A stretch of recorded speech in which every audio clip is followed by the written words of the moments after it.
In Venezuela, President Nicolás Maduro denounces a campaign promoted by the far right which seeks to distort the image of the country.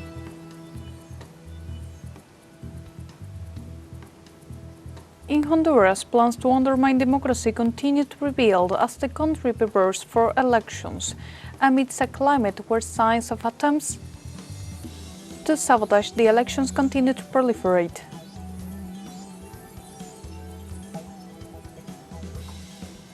Israeli occupation forces once again attacked the residential areas of the Palestinian city of Gaza, leaving more than 20 people killed.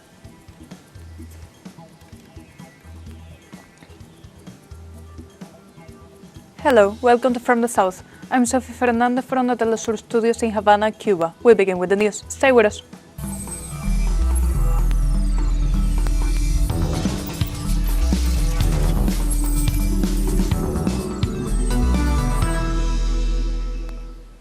In Venezuela, President Nicolás Maduro denounced that the far right is promoting an international campaign to render the Venezuelan people invisible.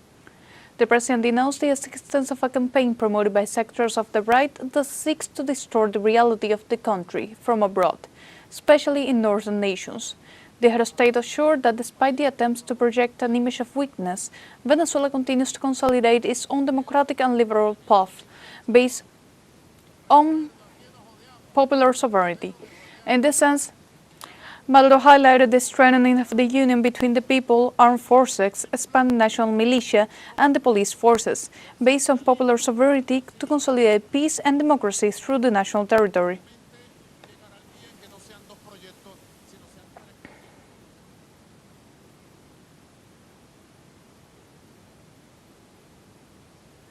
Furthermore, President Nicolás Maduro called for an end to the genocide in the world caused by the United States empire.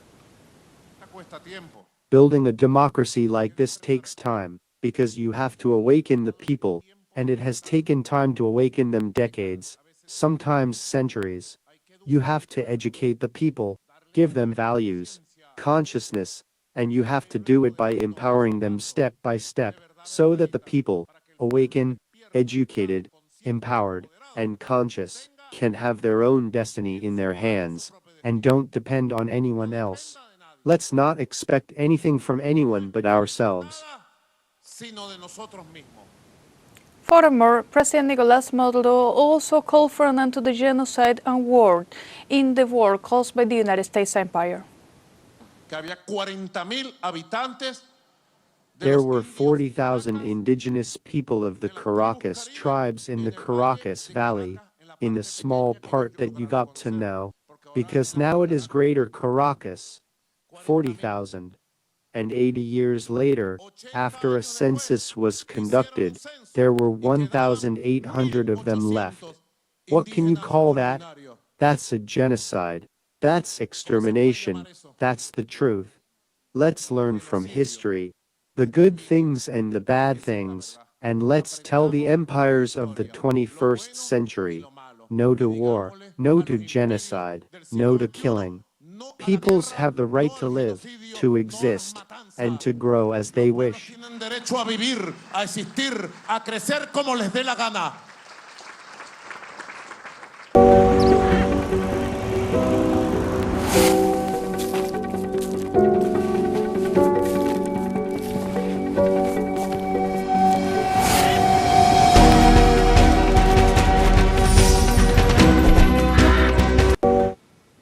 The Venezuelan agricultural sector is advancing in diversification and innovation. Our correspondent Andrea Romero shows us a successful sheep farm initiative in the Aragua state that stands as a model of efficiency and profitability. Investment at this center targets the import of the best sheep bloodlines from Brazil, focusing on the Santa Ynez breed. Production manager Victor Hernandez explains why this sheep is the best suited to the Venezuelan tropics. Es la más adecuada para el trópico venezolano. In our experience and studies, it's a very adaptable breed for the country, with extraordinary maternal ability and excellent weight gains. It adapts anywhere in the tropics. These are very prolific sheep, excellent mothers. We've been bringing the best genetics from Brazil.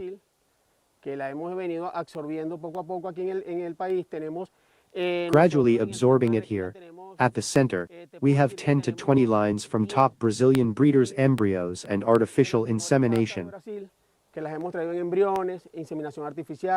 A nivel de manejo, In terms of care, sheep offer high profitability due to easy handling in small spaces and their great reproductive capacity. reproductiva. Sheep here are so easy to manage. Look at this space, just 6 by 6 meters. We have 7 adult sheep, each with lambs. It's very hygienic, easy to manage. They can be fed in small spaces. The feeder is simple. Handling is really easy, anywhere. And they're very productive. One female can have 1.5 lambs per year, meaning 3 in 2 years. El centro utiliza la biotecnología The avanzada. center uses advanced biotechnology, including embryo transfer, as a key driver for producing purebred animals. Ricardo Gonzalez explains why this is important and how Venezuelan producers are seeing better meat yields. Crecimiento cárnico con esta raza. Es una raza que mejora todo el rebaño criollo. It's a breed that improves the whole commercial flock, so they can get more weight at birth and less time to market. It all goes to final consumption. De peso al momento del beneficio, ya que en todo se For basa example, we were in Barinas talking with several producers, and one of them caught our attention, a black sheep producer who has been in commercial production since 2017. 2 years ago, she introduced purebred breeders, and the improvement in her stock, in terms of the benefits she is already providing to the end consumer, has resulted in a completely different yield than what she had managed 5 years ago. el rendimiento ha sido totalmente distinto a lo que había manejado 5 años atrás.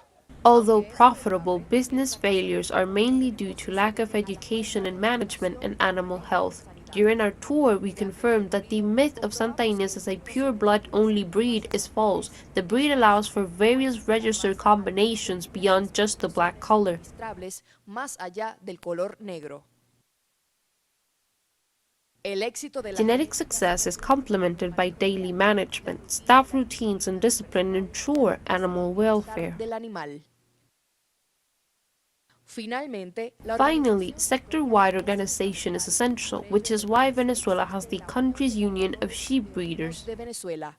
Es la asociación en la que actualmente hoy pertenecemos, la Unión de Criadores. The association we currently belong to, the Union of Sheep Breeders of Venezuela, was created to organize the development and benefits of modern Venezuelan sheep farming. Moderna venezolana en el país.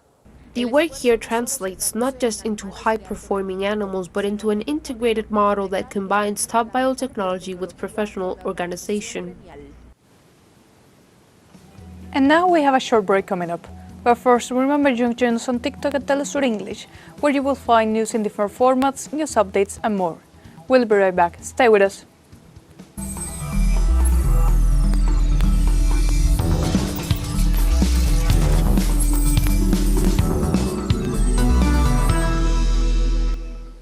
Welcome back. In Honduras, plans to undermine democracy continue to be revealed as the country prepares for elections. After the release of audio recordings of the National Electoral Council advisor, Cosette Lopez, proved genuine by international forensic analysts, plans to interfere with upcoming elections continue to unveil. At the same time, the opposition continues to undermine democracy after the Liberal Polish presidential candidate Salvador Nasrallah announced a trip to the United States to attend a meeting that will address the alleged electoral crisis in the Central American country. The Honduran administration also rejects accusation of lack of press freedom, assuring that no media outlet is censored despite constant criticism.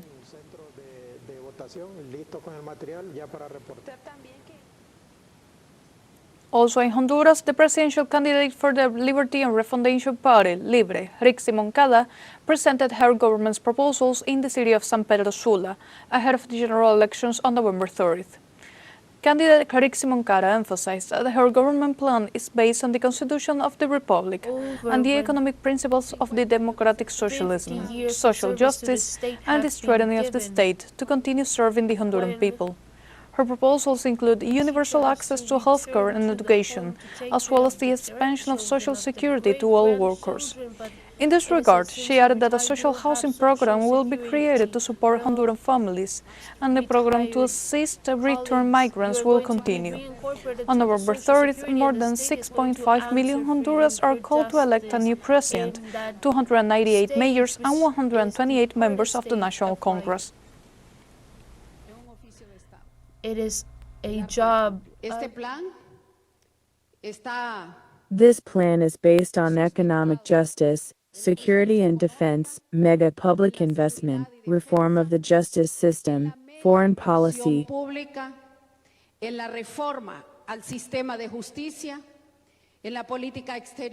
the environment and strategic sectors, social justice, and the right to the truth of all peoples. That is where our plan is founded. El derecho a la verdad de todos los pueblos. Ahí está cimentado nuestro plan. With a solid constitutional base, powerful, which we will defend forever, as we have done over the last 16 years, under the foundation of the principle of popular sovereignty. Del principio de soberanía popular. Also, the candidate for the Libre Party, Carixi Moncada, assured that on November 30th, the Honduran people will democratically confirm their another victory for popular sovereignty.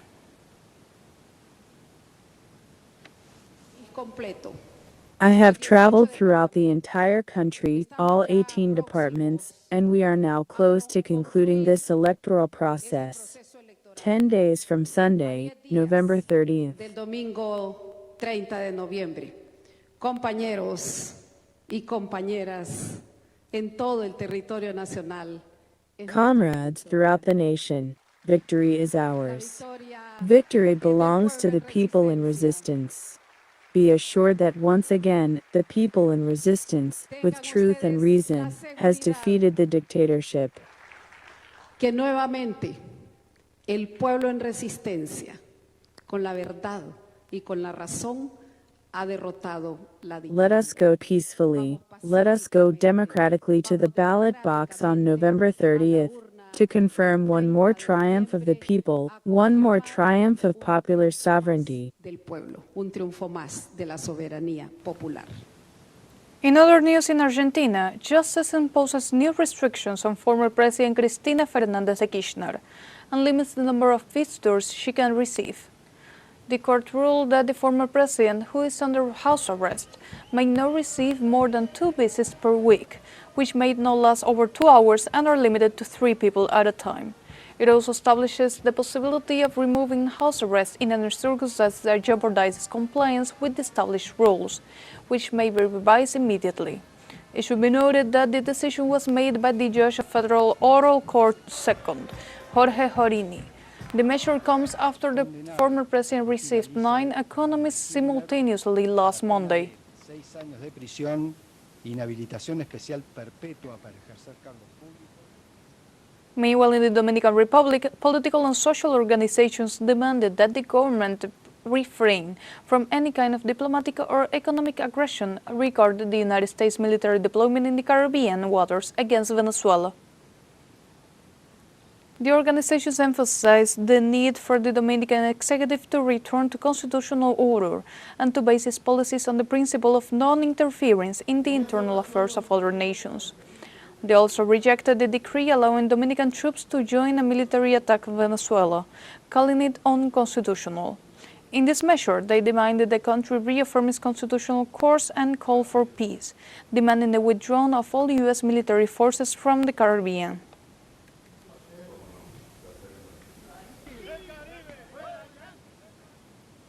Meanwhile, in the United States, President Donald Trump approved the initiative to release federal records related to the Jeffrey Epstein case. In his message posted on Truth Social, the Republican pointed out that the Justice Department has already handed over nearly 50,000 pages of documents to Congress. According to Trump, the bill was passed by both houses of Congress with broad support, after he himself urged political leaders to push it forward. The president emphasized that Epstein was indicted by the Justice Department during his previous administration in 2019 and highlighted his political ties, including several Democratic figures. He also criticized the Biden administration, which he said has not released any documents related to the case.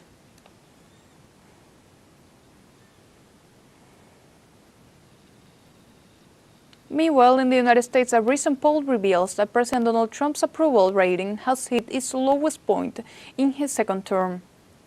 The report reveals that Trump's approval rating fell to 38% due to citizens' discontent with the cost of living and the disclosure of Jeffrey Epstein files linking him to the case.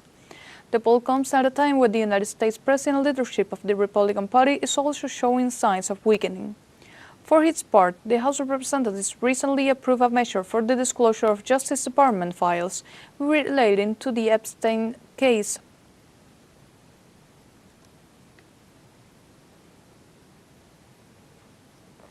We have a second short break coming up. Before, we invite you to visit our Facebook page at teleSUR English. There you'll be able to watch our top stories, special live coverage, and much more. Follow our page and activate the notification button to stay up to date on the world's most recent events.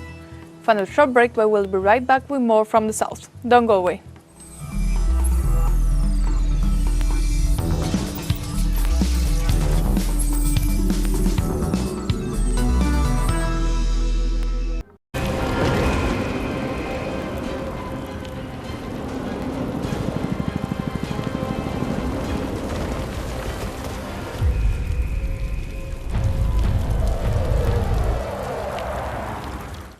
Welcome back. Israeli occupation forces once again attacked residential areas of the Palestinian city of Gaza, leaving more than 20 people killed. Israel launched airstrikes against a building housing displaced people in the Zaytun neighborhood of the Gaza Strip, as well as against refugee tents in the Mawasi area west of the city of Khan Yunis. According to the Ministry of Health of the Palestinian enclave, these attacks left at least 77 people injured. It should be noted that this wave of aggression is part of a repeated offensive by Israel against the Arab nation, with the aim of illegally appropriating the territory and in flagrant violation of the ceasefire agreed upon between the Palestinian resistance movement Hamas and Israel.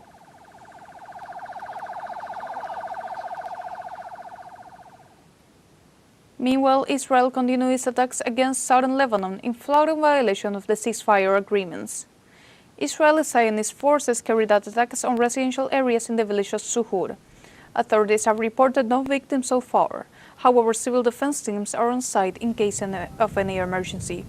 According to local media, students from Suhur, Serifa, and surrounding areas of the Tiro district were evacuated after warnings of possible Israeli attacks in the area. Since the ceasefire between Lebanon and Israel came into effect on November 27, 2024, the Zionist army has bombed the neighboring country almost daily.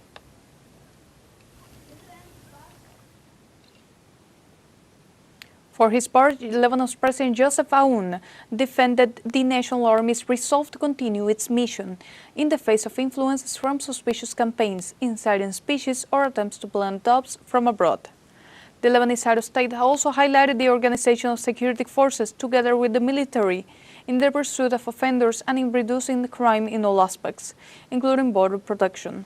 He also expressed his condolences for the fallen combat of soldiers during the pursuit of drug traffickers in Baalbek and wished a speedy recovery for those injured.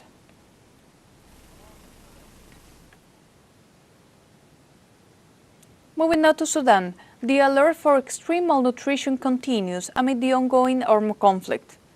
According to experts, the nutritional crisis in the country is driven by factors such as food shortages, diseases, insecurity, and lack of means of subsistence, while displacement also plays a significant role in the crisis. Health authorities reported that more than 70% of the population is acutely malnourished and 35% is severely malnourished. The serious food emergency is the result of clashes between the armed forces of Sudan and the rapid support forces.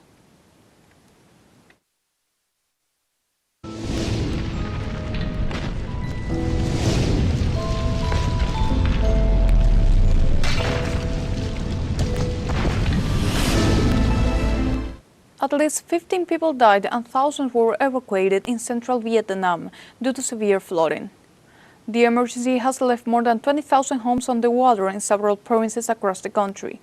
Given the seriousness of the situation, the Vietnamese government ordered the immediate evacuation of residents in the areas of greatest risk. Among the dead, 8 were recorded in Can Hoa province and 1 in the city of Hue, while 6 people remain missing. In Can Hoa, about 10 people died from landslides and flooding, and 2 remain missing. Rescue teams and security forces have already been deployed to the most affected areas, while the country remains on high alert as heavy rains are forecast to continue over the next few days.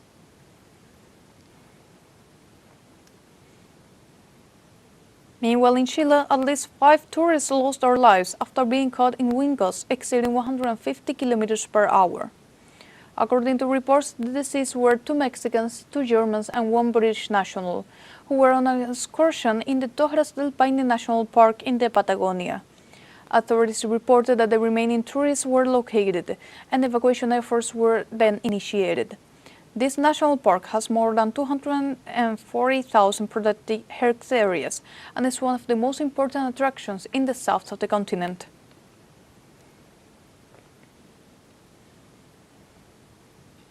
And like this, we have come to the end of this news brief. You can find this and many other stories on our website at telesurenglish.net and join us on social media. We're on Facebook, X, Instagram, Telegram, and TikTok. For TeleSUR English, I'm Sofía Fernandez. Thank you for watching.